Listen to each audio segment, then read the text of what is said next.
आणि आता पाहूयात अन्य काही महत्त्वाच्या आंतरराष्ट्रीय बातम्या थोडक्यात।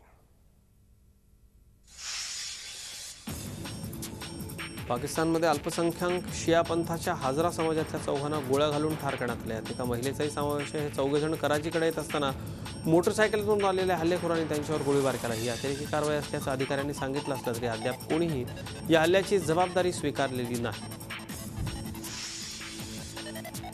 उत्तर कोरियाकडून वारंवार क्षेपणास्त्र चाचण्या होत असल्याच्या पार्श्वभूमीवर जपाननं आपल्या अँटी बॅलिस्टिक पॅट्रियॉट यंत्रणेची चाचणी घेतली। उत्तर कोरियाच्या आंतरखंडीय क्षेपणास्त्रामुळे जपान हा या देशाच्या हुकुमशाहीच्या टप्प्यात आला, त्यामुळे खबरदारीचा उपाय म्हणून ही चाचणी घेण्यात आली।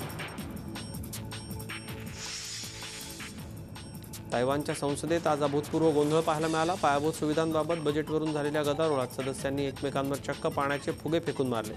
हे फुगे चुकवण्याकरता अनेक सदस्य रेनकोट घालूनच संसदेत आले होते।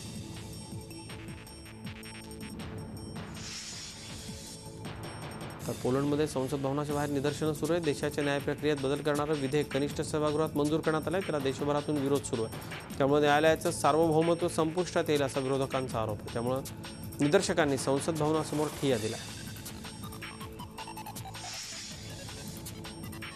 इंडोनेशियाच्या बाली विमानतळावरती एका ऑस्ट्रेलियन व्यक्तीने गोंधळ घातला। तिसऱ्या मजल्याच्या सज्जात जाऊन त्यानं आपलं सरकार भ्रष्ट असल्याचा आरडाओरडा करत गर्दी जमवली।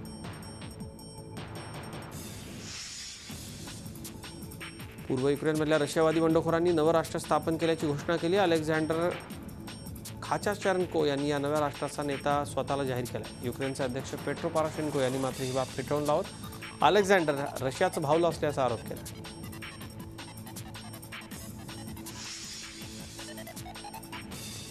इंग्लंडमध्ये कोव्हरॅक या किनारपट्टीलगत असलेल्या शहराला पुराचा तडाखा बसलाय, त्यामुळे अनेक घरं पाण्याखाली गेली असून नागरिकांना सुरक्षित स्थळी हलवण्यात आलंय। वादळ आणि पावसामुळे हा पूर आला।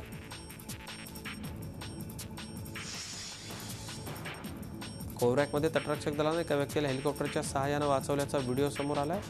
कॉर्निश या गावाची व्यक्ती घराच्या छपरावर अडकून पडली होती।